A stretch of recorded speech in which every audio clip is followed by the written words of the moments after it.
Alright everyone, so we got some breaking news just a few days ago. We had Hindenburg Research publish a report on Nikola, which basically just exposes them as a huge fraud. So what we're going to do in this video is go through their entire report and what they found on Nikola that makes them so convinced that this company is a fraud. And then we're going to look at what Nikola Stock has been doing, and we'll talk about if I'm shorting the stock, which is something I've done in the past and I've made a few videos on that, and what my thoughts are on Nikola Stock now.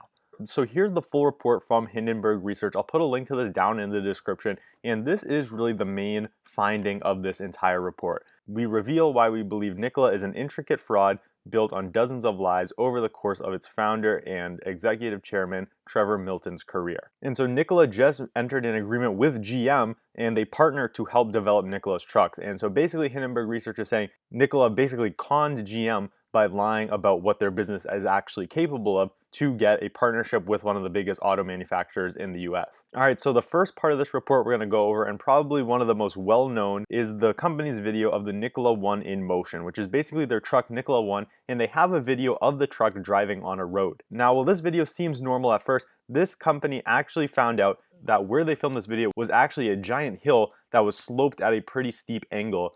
And so the truck wasn't actually capable of driving itself. Instead, they just started at the top of this hill and filmed the truck as it rolled down, not driving itself, but just using gravity to carry it down. So here's a video. I'm going to play a clip of the video right now.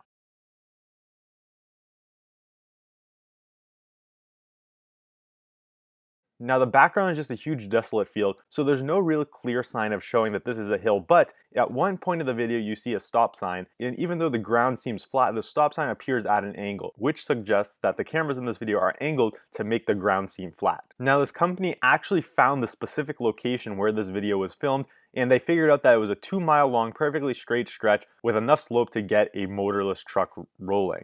And they actually did a test with another vehicle, and they found that they could get it up to around 56 miles an hour just by having it roll down the hill on its own. So that is one of the biggest findings of this report. Now another thing that this report touches on is a number of Trevor Milton's claims that have turned out to be false. So here's just a few examples. The first one is back in 2016, that when they first revealed their Nikola truck, and Trevor Milton claimed that this was a fully functioning truck, and in reality it actually wasn't. So here's the official Nikola company Twitter account talking about how it is a fully functioning truck at this event, and here's a transcript from an interview Trevor Milton gave around that time where he keeps claiming that this truck is fully functional.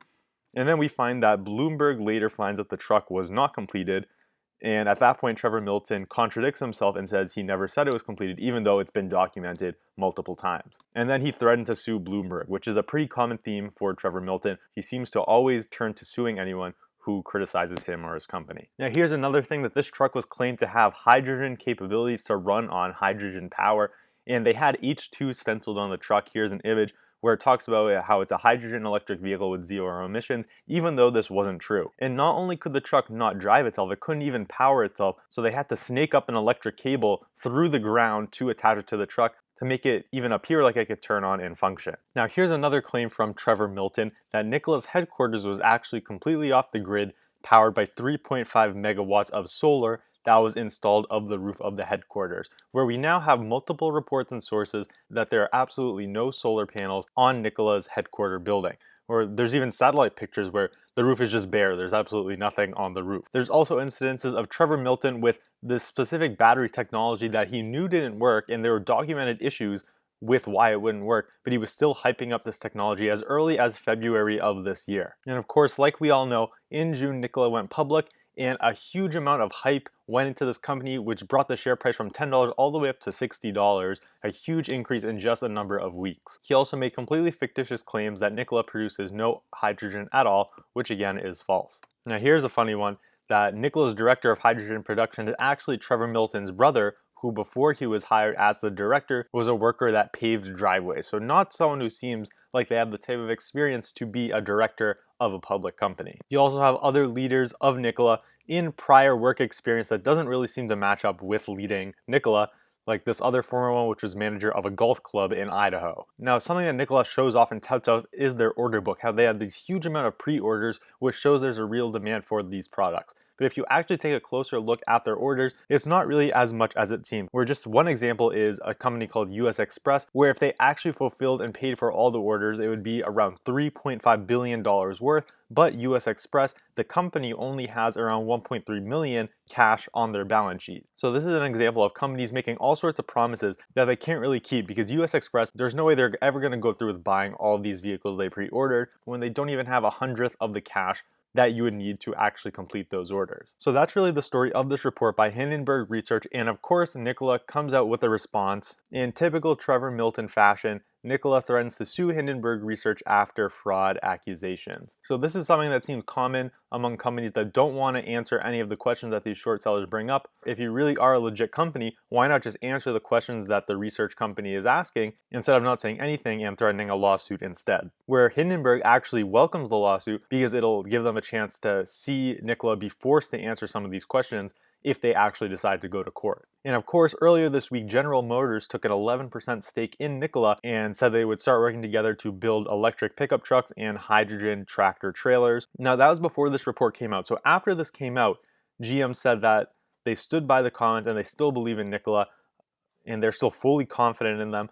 I think this just might be a way of them saving face. What I think happened is that GM got so desperate after seeing what Tesla is doing and other electric vehicle companies, and they now feel so far behind that they feel like they had to jump on this chance to team up with an electric vehicle company, Nikola, even though Nikola isn't really an electric vehicle company. They're not really a company that does anything at all. And so we'll see how this plays out. I think it's still very unclear if GM might now back out of this deal after all of these new details emerge. So now let's get right down to it. What does this mean for Nikola stock, and will I short Nikola stock like I have done in the past? So I made a video the first time I shorted Nikola stock, so I'll put a card up to it right now. But that situation, I thought it was a better place to short than we are right now, where I shorted it right around here, around the 2nd of July, where we were at an all-time high. We were oversold, and obviously things were getting too hot with Nikola. So once we started to see the price cross below the moving average, that's when I decided it would be a good place to short this stock. And back then there was also other factors, like the fact that a bunch of insiders were about to dump their shares and that everyone that had warrants were about to exercise the warrants.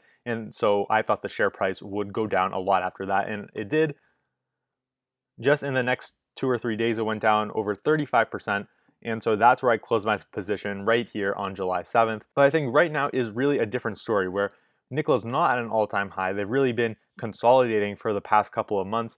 There's no real clear direction of the trend. They're not overbought, and they're in between the major moving averages, which to me shows there's not really a clear opinion on which way Nikola will go. So as of right now, I'm not planning on shorting Nikola stock because I don't see a real good place to enter a short position where they could easily go up from here. And we even saw that today. Today they were up over 10%. This is something I thought it would happen too. So where if a short seller issues a report and everyone thinks Nikola is about to go straight down to zero, the chances are it will have a pop the first couple of days, because stocks tend to do the opposite of what everyone thinks. So I wouldn't be surprised if Nikola actually keeps going up. And if we did get to a place where we saw Nikola is at $35 right now, if they ever made it back up to $50, $55 a share, that's where I'd be interested in looking for a place to short this stock. But right now they're under the 50 moving average, under the 20 moving average. So since they're already below those, I don't really think this is the ideal place to short the stock for me. So this is one I'll be watching on the sidelines. Maybe I'll jump in again if we see a huge run up in price.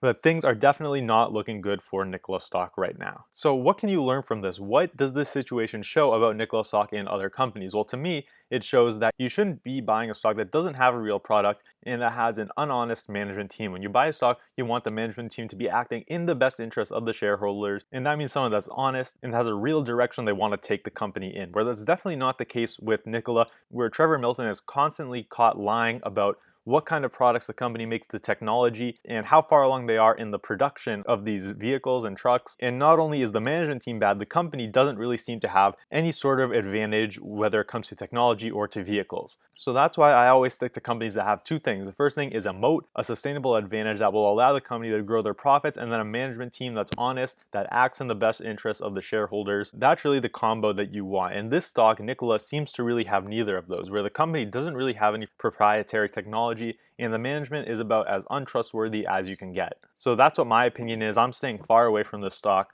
So this was definitely an interesting report by Hindenburg Research. Let me know what you think about this entire report down in the comments. And if you're someone that holds Nikola stock right now, let me know what you're doing with it. Are you holding the stock, or are you planning on selling it after these accusations? If you found something of value from this video, hit the thumbs up button as it helps out my channel a ton. And if you're not subscribed to the channel yet, do it right now and hit the bell icon so you get notified whenever I put up a new upload. And that's it for now, so I'll see you on the next video.